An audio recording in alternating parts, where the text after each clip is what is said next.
We're back again. We're back again. Same old issues in Minnesota. Talked about them a couple of months ago. It seems like it's getting worse. This is crazy.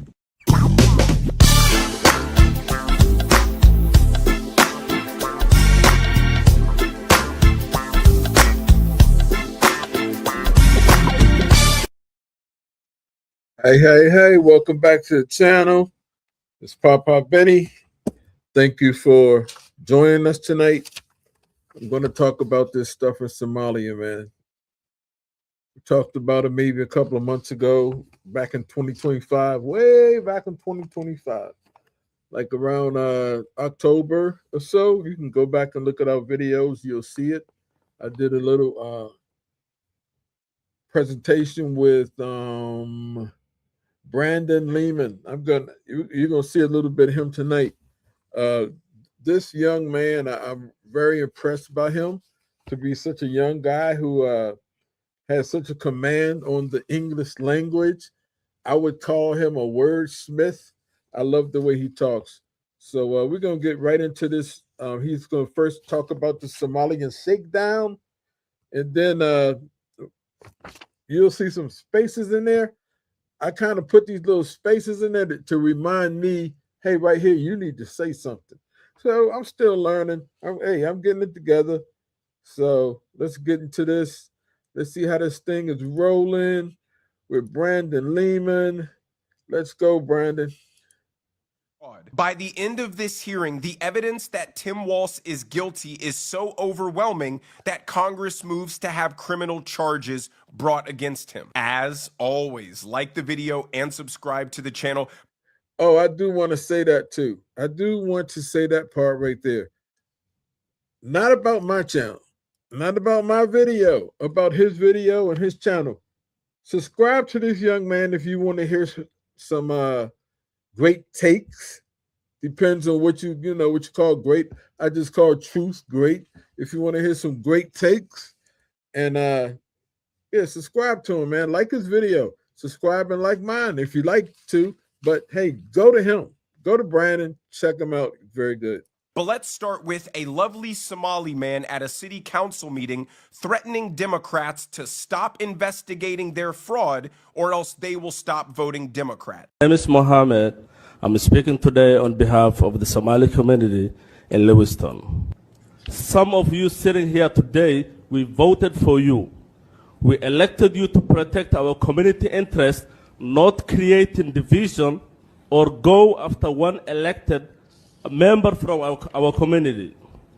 If this narrative continues, our community will be forced to re-examine our relationship or political relationship, including our relationship with the Democratic Party and who will be voting in the future. He just exposed the entire illegal arrangement between the Democrat Party and the Somali community. You vote for policies and programs that allow us to enrich ourselves, and we repay you with votes and kickbacks disguised as campaign contributions.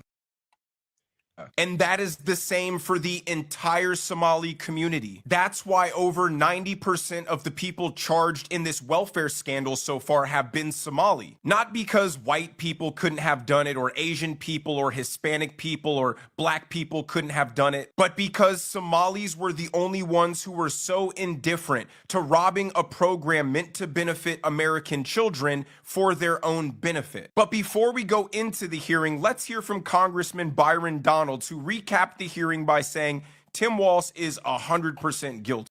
Before we go to Byron, I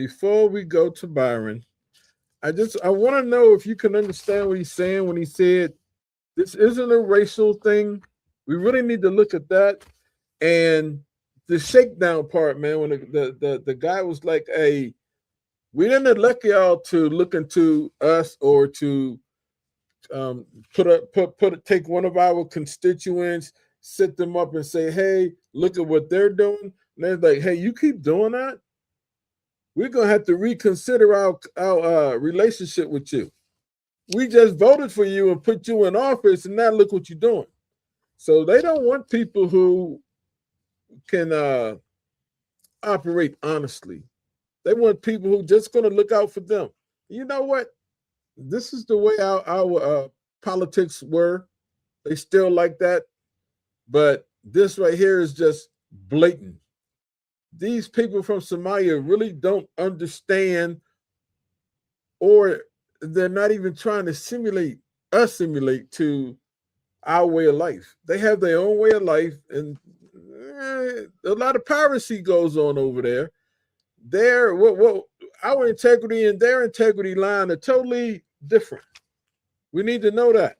So these people came over here, the Democrats, and I'm gonna say it because that's they're doing this. The Democrats had promised them something. This is why Joe Biden allowed all these people to come in here unchecked, don't know where they're going, anything, but they vote for them. I don't know how you can not be a citizen of this country, but yet you're able to take part in the election. Well, let's look at this. Let me go ahead and let this run about Byron Donaldson. I really like Byron. He's a very conscientious young man. I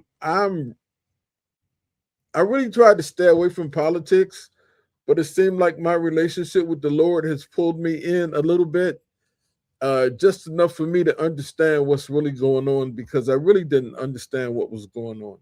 I didn't know what a right and the left and the conservative and the liberal was and all of that. I didn't know what they meant with these terms, but now I do, and I am a conservative. I do believe in the American way, the way traditional, from the Bible, the biblical way of living life. I believe that's what we should do. A lot of people don't like the Bible. They don't believe in it anyway. It says words like slavery and things, but you got to get a revelation of it. We're going to be talking about that type of stuff throughout the off season, because I Dallas Cowboy content maker. That's who I am, and that's what I'm doing. But I'm also a man of God. That's who I am. That's what I'm doing. And these politics, they got something to do with my life. They got something to do with my life, especially right now, and I'm trying to relocate. Hey, let's just watch Byron. Back in Washington. Just left the oversight hearing on Minnesota.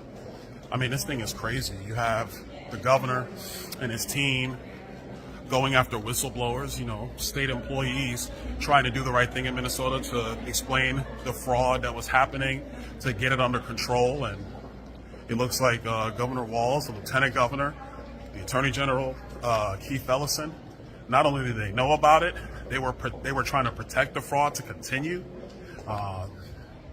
These fraudsters were donating campaign cash to the governor and the attorney general. The whistleblowers who were coming forward were threatened. Their jobs were threatened. Their careers were threatened.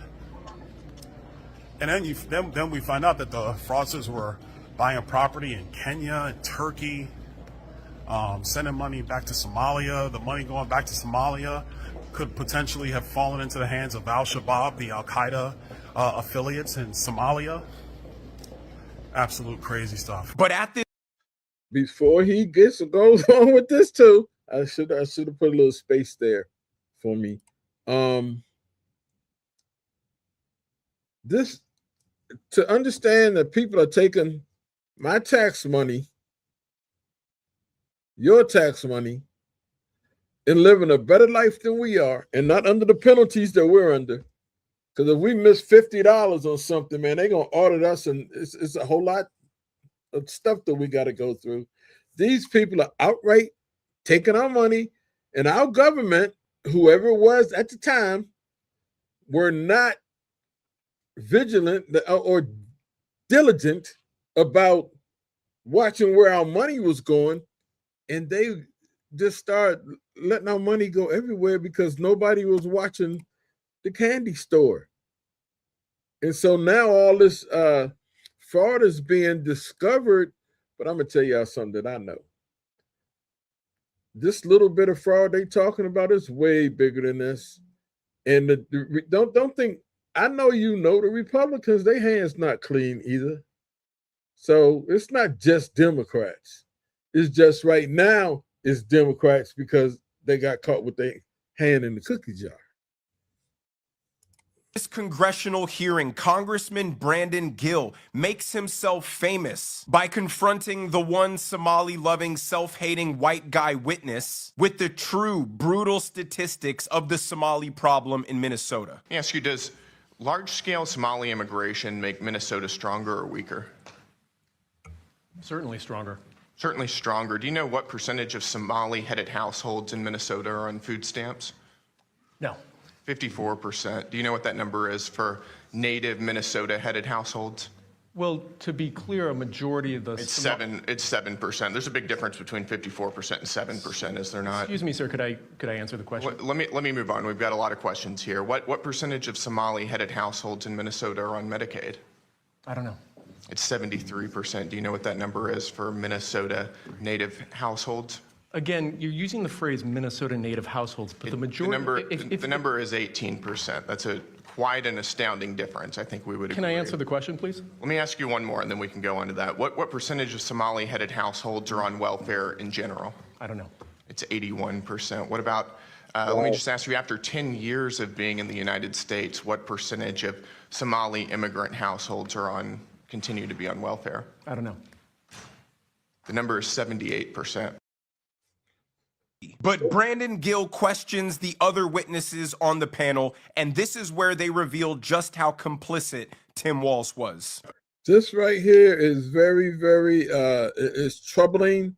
If you vote, if you are a person who votes and you believe in our democratic system, we are a republic.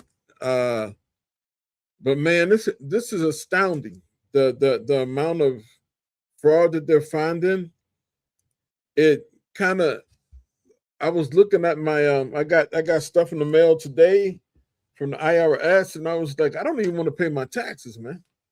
I was telling my wife, this is disturbing to me. I don't even want to pay taxes again. My tax money is, I don't even know where it's going.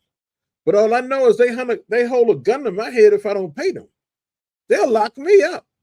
But these people, they're getting away with it. And then, you know, I have to work on myself to understand this is a devil's system. See, that's why I say I can't separate church and state. I don't have a Christian life and then another life. I got one life. My one life is all together. And my Christian beliefs is what regulates what I do. Whether I'm a Cowboy fan or whether I'm a politician or whether I'm a man of God or whether I'm cooking in the kitchen, it doesn't matter. It doesn't get separated. It's what I stand on. Now we go and look at some more of this oversight hearing. It's leaning a lot towards the truth, but it's part of the truth, man. They can't tell us the whole truth. Of working age Somalians who have been in the U.S. for 10 years or more, how many of them speak English very well? I don't know. About half. The answer is about half. That seems pretty low, doesn't it? Again, I keep trying to... It doesn't sound like something that makes our country stronger to me, and I think most Americans would agree with me on that. I need to... Yeah, notice this guy keeps trying to interrupt him. I'm going to tell you what the guy wants to say. The guy doesn't like the fact that he keeps saying Minnesota, like Minnesota-born citizens. Because all he wants to say is there's a lot of Somalians who've been here for a while now who've been born here. Their families have generations here now. They're not just the first generation Somalians who came over. These are Somalians who had babies now. So now a lot of them grew up in Minnesota, and that's what he wants to say to him, because he keeps talking about. We'll hear what however he phrases it. That's what's got this guy's panties in a knot. Move on, Ms. Robbins. When would you say we concretely knew that widespread welfare fraud was occurring in Minnesota? There have been reports since 2009 from the Office of Legislative Auditor. I would say the credible reports on childcare fraud started surfacing 2011 to 2013. So for over a decade. Yes, sir. When do you think Governor Walz knew about this fraud? From the very beginning. He was running for governor in 2018 when there were prosecutions going on, when there was an OLA report, active cases in the news all the time. And what was the Walz administration's response? They actually did nothing when they got into office, and Lieutenant Governor Peggy Flanagan had been on the committee in the legislature that had hearings on child care fraud, and when they got into office, they did put $5 million into a little more money, but nothing changed. But nothing. And let me ask you, Mr. Hudson, thank you for being here. Did those who commit this fraud, do they typically vote for Republicans or Democrats, in your opinion? In my opinion, thank you for qualifying it like that, I would say they most definitely overwhelmingly vote for Democrats. Do they typically donate to Republicans or Democrats? Not to my knowledge. They opinion? don't donate to Republicans, they donate to Democrats, in my opinion, yes. Got it. So would you say this is the Somali population is an important demographic for Democrats to win over politically? Unquestionably.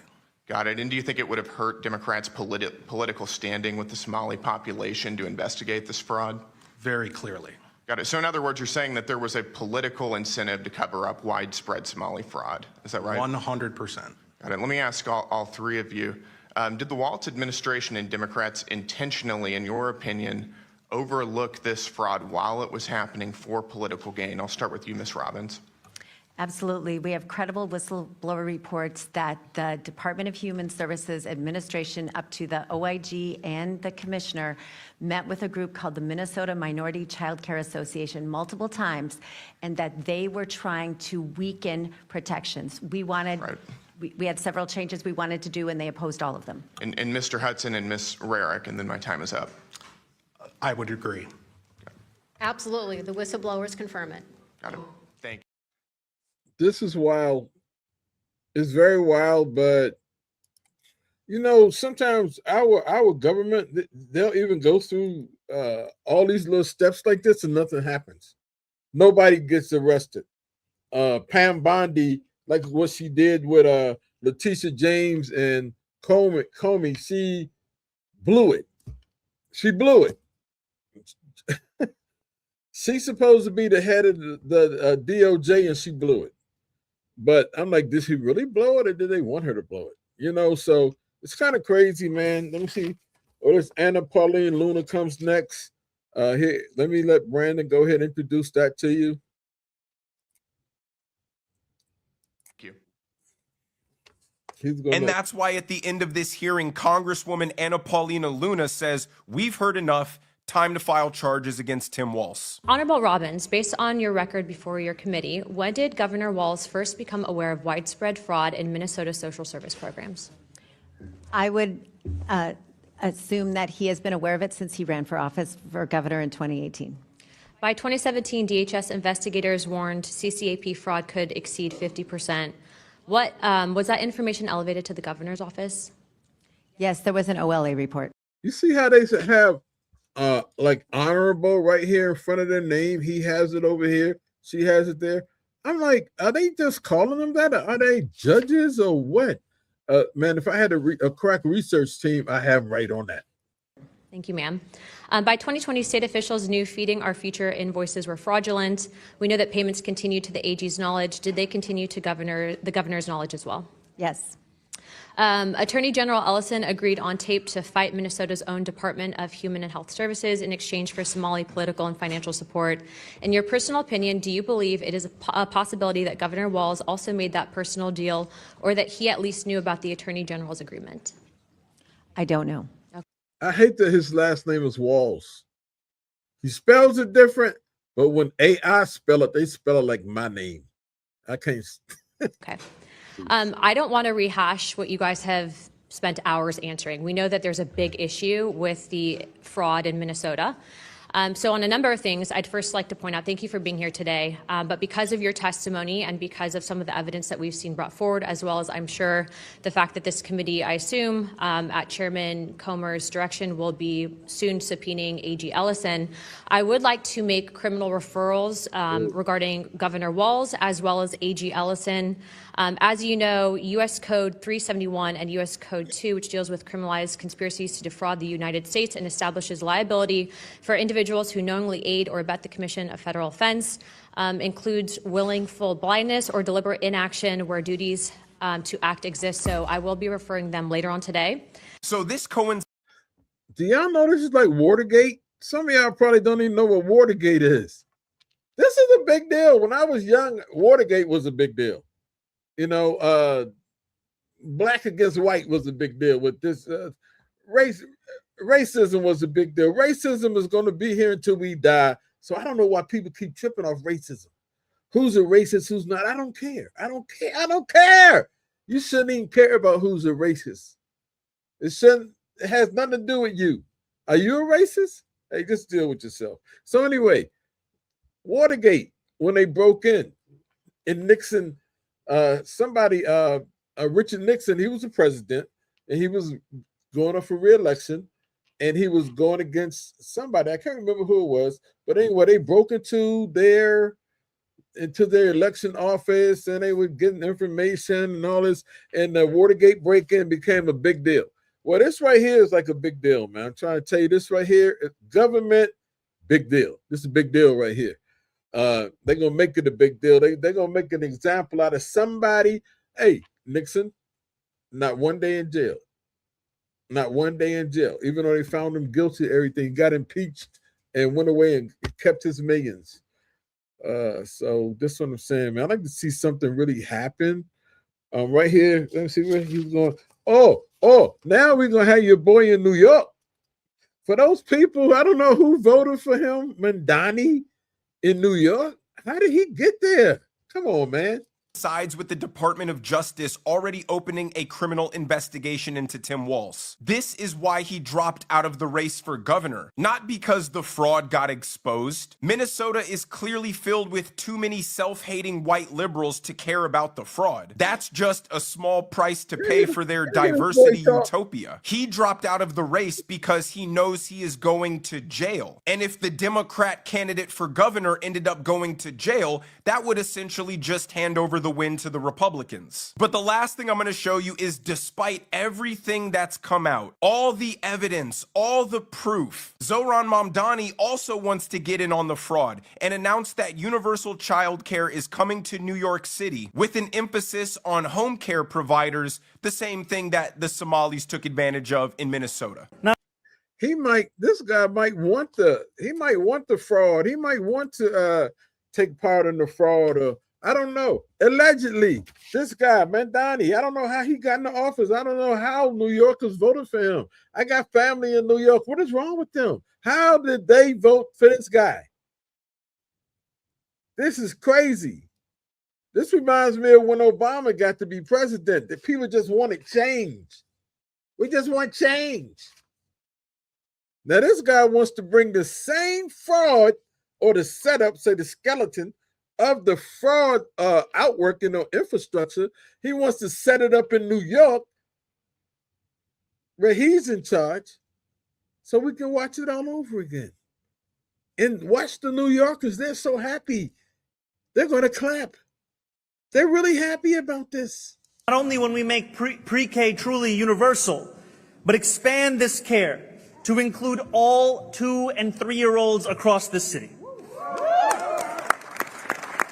As the governor said, we will deliver to care by working in partnership with child care providers, especially home-based providers.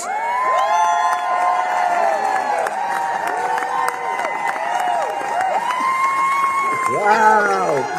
Who have been doing this work without thanks or recognition for far too. I don't think Democrats understand that most people, even I'm sure most right-leaning people, would be in favor of things like universal child care if we knew that the money was actually going to be spent effectively and would benefit Americans and not be defrauded by Somali pirates. People only support robust social programs in high-trust societies where they feel as if the next man isn't going to take advantage of their generosity. But when they see what happens in Minnesota and the politicians subsequently showing no concern at all, people become less supportive of social programs because they simply don't trust them. But in the case of anti-American agent of chaos Zohran Mamdani, I think he wants the fraud to happen. He sees it as a morally just redistribution of wealth from the billionaire class to the working class. Wow. And he gets to dress it up in a pretty veneer of helping out working families with children. But with all the billions being pumped into free childcare in New York City, Minnesota might be freed from the grip of Somali tyranny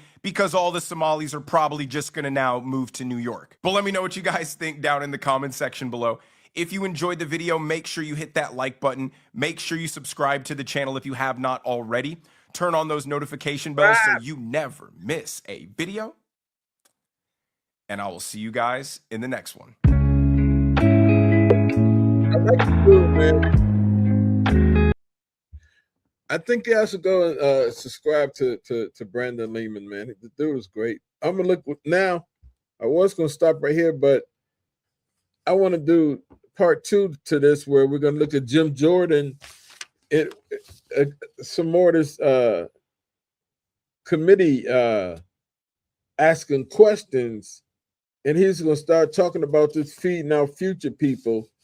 He also talks about, you're going to hear them speak about the AG who they was talking about.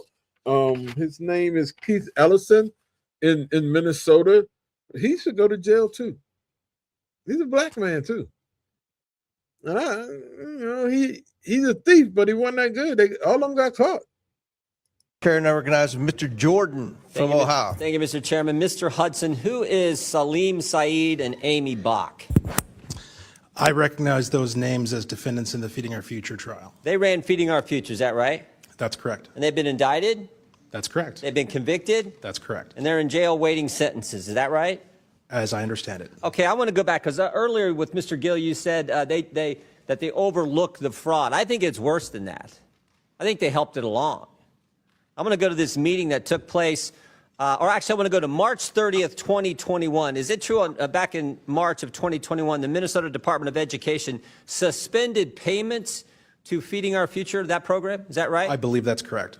And then a month later, they resumed payments. That's correct. What caused them to change their mind?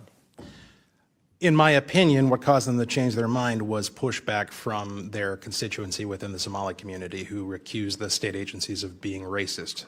But what caused them to stop it in the first place? Was it whistleblowers coming forward? Was it like this something's not right here? What happened? Apologize for the misunderstanding. The reason they stopped the funds in the first place is because they had credible allegations that there was fraud taking place. From whistleblowers and others. Correct. And just they're doing their job, looking, this doesn't make sense. We got all these programs, no one's getting fed, and yet money's going out the door like crazy. So they suspended it, and then they started it back up, right? Was there any threat of a lawsuit from the Somali community and folks affiliated with Feeding Our Future? Mr. Jordan, there was more than a threat. They actually did. They did? And what was the alleged claim in that lawsuit? That they were victims of racial discrimination. Oh, they played the race card, huh? All this fraud going on, money going out, and they played the race card. Now, when I talked about not just overlooking it, there was a meeting that took place between the Attorney General and affiliates of Feeding Our Future. Is that right? That is correct. And what happened at that meeting? Do we know? Yeah, we do, because we have it on tape. There was an audio recording made at that meeting that was entered into evidence in the Feeding Our Future trial, and it was later revealed through work from Center of the American Experiment, the full recording. And my observations of what took place in that meeting was that Attorney General Keith Ellison was focused on one thing and one thing only, and that was keeping these folks in business. There were no questions that he asked of these folks about how the kids are doing, the operation, how they're getting fed, who's being helped. Instead, the focus was entirely on ensuring that the money continues to flow. And I'll add that he went so far as to say that he was going to fight these people in reference to the state agencies. The state agencies are his client. Yeah, and when you said money's going to flow, did money flow to Mr. Ellison's campaign a couple weeks later from some of the folks who were in that meeting? Sure did. How much, do we know how much that was? I do not have that number. So it wasn't just overlooking the fraud. They were actively trying to make sure this program continued, and then they benefited from that politically with contributions to their campaign, all in this same year, all in 2021, when this was all coming to a head. Is that accurate? That is my understanding. And this fraud is much bigger than this, because as I look, it is just about, it's like 6 different federal agencies. Department of Homeland Security, Health and Human Services, Small Business Association, Housing, Urban Development, Department of Labor, Department of Agriculture, in this program and a bunch of others. They were shaking down the entire federal government, it looked like. 6 different federal agencies. Over, I think you pointed out, over the last 15 years? That's correct. And not only are the administration, the Democrat administration, overlooking it, they're helping it along. They're assisting it. They're going after whistleblowers, as your colleague pointed out. And they're benefiting from all this politically with contribution to their campaign, not to mention the voting issue that you referenced earlier as well. Is that all accurate? I believe so. Oh, now there's more than 6 agencies involved. There's 6 federal agencies that got shaken down, but there's 2 other agencies involved now, the FBI and the DOJ, right? How many people have been indicted now? I do not have that number in front of me, but it's significant. And I don't know how long y'all been in the legislature. We appreciate your work, appreciate what you do. But have you ever seen anything like this in your time in the legislature? I've never seen anything like this in an agency. Ms. Robbins, you're the chair. No, sir, we have never seen anything on this scale. It is unbelievable. As Joe Thompson said, it is breathtaking and cannot be overstated. Yeah, well, God bless you all. Ms. Rankin, or Ms. Rarick, excuse me, I'll give you the last word. Thank you. So I've been there since 2013, and I have been yelled at by Democrats over and over again throughout our time there to say that there is no fraud. This is just made up. Yeah, this is the template. You see this all the time. The left will tell a lie. We're feeding kids when they're not, when they're just shaking down the taxpayer. The left will tell a lie. The media will report the lie or not report when the truth comes out. And then when you tell the truth, they call you a racist. It's as old as time. We see it all the time. This is so wrong. God bless you all for coming forward and getting the facts to the people in Minnesota, and more importantly, to the people of this great country. I yield back. Gentleman yields back. Chair recognizes Mr. Lynch from Massachusetts. Thank you, Mr. Chairman. Yeah, I know a young lady got killed yesterday behind all this crap right here because ICE has moved into Minnesota now, and these people have been trained to resist ICE. I got one more clip, and then we out of here. But it's about that. Oh, and I want y'all to get saved, man. You see that right there? Romans 10:9. Get saved, man. This whole world is crazy, and people are gonna act like they act, but get saved. Anyway, I want y'all to see this last video. I do believe we still have it here. And it's about what happened yesterday with this lady. Her last name is Good, right? Renee Good. She got killed. Here we go.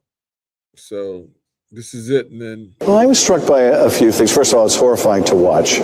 And to think about this 37-year-old woman drops her kid off at school. First of all, this is Adam Shifty Schiff talking, and anytime he's talking, if his mouth's moving, he's lying. And he always has an agenda. Jim Jordan, I listen to him, man, talking about when the left say this and when the left. No. It's not when the left, it's when the liar, whether they're on the left or the right, the liar. And man, all this, they like the Bloods and the Crips. All of them, man. There's corrupt people on both sides. There's good people on both sides. Not involved in protest activity or anything. You sit on a throne of lies. Seems to be in the wrong place at the wrong time. But at one point, she's waving other cars to come on past, trying to make sure that she's not in the way, although she's been pulled over. Lies. Oh, lies! And then you see her trying to turn away from these officers. He's a liar. The demon is a liar. And the shots fired into the car. The wheels of the car pointed not towards the agent, but away from the agent. That's what leaps out to me from the video. Why would a mother of a young child, a widow, consistently participate in aggressive confrontations with law enforcement? Why did she feel emboldened to break the law in an endless theater of chaos? Swept up in the latest demonization narrative that eggs on illegal and stupid behavior. Don't blame ICE. She wasn't the target. They were. And it was believed by the people involved that it would be fine, that there would never be any consequences. It was all part of this mania that we've talked about that cuts across a whole bunch of issues, whether it's Trump, trans, BLM, Israel. The table is set with this manic hysteria where radicals believe that they gain leeway by branding the rest of us as an existential evil. You know what this made me think about? The Tide Pod Challenge. Do you remember that in 2017 when stupid teens were filming themselves eating Tide Pods and then they get poisoned? Do you know what Tide's response was? Use for washing, not eating. The point being, if you're going to eat Tide Pods, there's not much else we can do except tell you not to do it. The same here. We can tell you, don't break the law. Don't block traffic. Don't harass law enforcement every day and then flee the scene. But if you do, wow, you definitely share responsibility in that, just like the teen who films himself eating a Tide Pod. So you can investigate this shooting, have at it. But it never would have happened if the situation hadn't presented itself. And that is on the Democrats who willed it into being with rhetoric, the same kind of amplification of demonization that got Charlie Kirk killed and Donald Trump shot. But this is for different reasons. Their motivation is to gin up the activist base. They put targets on ICE. And then they blame ICE for defending themselves. Think about that. We can't play that game anymore. We are done with it. And we're not going to explain it to you. We're not going to explain to you why this is wrong. We don't have to. You're not going to find people hoax us anymore. We've been red-pilled by your lies. So we're no longer beholden to radical idiocy. If you want to block a street, if you want to hinder and harass law enforcement, that's your responsibility. If you had listened to me, some kid would still have his mother. But instead, you listen to people like Waltz, the people who try to evade their responsibility by projecting their own guilt on other people. Now, this little Miss Goody Two-Shoes, Renee Nicole Good, as you would expect, people are starting to dig into her background. And as they're digging into her background, they're finding some things. Let me see if I can't shrink this so you guys can see it here. I don't know if you guys saw this. Miss Innocent is not just plain Miss Innocent. Miss Innocent here, there we go. Renee Nicole Good was the, quote, Minneapolis Ice Watch warrior. She was trained to resist feds. Wow. Who the hell trained this woman? What do you mean she was trained? She's an operative. Now I guess she's a casualty of war. Says Minneapolis, Renee Nicole Good, the mom who was killed by a federal agent after veering her car towards him, was an anti-ICE warrior. And was part of a group of activists who worked to document and resist the federal immigration crackdown in Minnesota. You won't hear this on CNN. You won't hear this on MS, whatever it's called. Probably won't hear it on CBS or ABC or anything like that either. Good, who moved to the city last year, linked up with the anti-ICE activists through her 6-year-old son's woke charter school, which boasts that it puts social justice first and prioritizes involving kids in political and social activism. Don't involve the kids, man. Using your kids, using a 6-year-old and getting them involved in social activism. Definitely not going to be mom of the year. She was a warrior. She died doing what was right, a mother named Liasa says, whose child attends the same school. I'm going to stop this right here. If you want to see the rest of this video, which is interesting, go check out Barry Cunningham. Go look at Barry Cunningham. His videos are very enlightening also. These are some of the people that I watch throughout the day. This is very disheartening to see what my country has become. And it seems like there's no slowing down. We're on our way to destruction, according to the word of God anyway. And it's okay to know something, but it's another thing to actually have to experience it. I pray for our overseers right now. I pray for the men in charge, the women in charge. I pray for the people on the ground who are doing the fighting. I pray for those of us who have to live through this. And then I pray for the children that's coming up behind us. I pray that the Lord would keep them and that they would stay centered on him and their life would not go off into the left or the right, but that they could stay centered on Christ. So this is Papa Benny. Again, I'm going to tell you, you see that right there? Romans chapter 10, verses 9 and 10. You need to go get saved. I saw a comment on here. Renee. How you doing, Renee? She's like a spiritual daughter to us. May God bless y'all all. I got to get ready for tomorrow. Tomorrow's the Lord's Day. It's the Sabbath. I'll be in the pulpit doing what I do. So if you want to, you can watch us on Disciples of Yeshua Deliverance Ministry. We stream live. It'll be around noon. If you don't see us, I'll see y'all again. Hey, when I come back, it's probably going to be a little lighter. I'll probably be talking about Dallas, something the Cowboys did. But I'm going to continue to do this.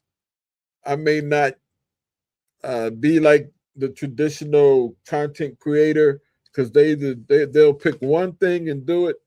But I'm picking the one thing, and the one thing is my life. So may God bless you. I love y'all. See y'all later. Peace.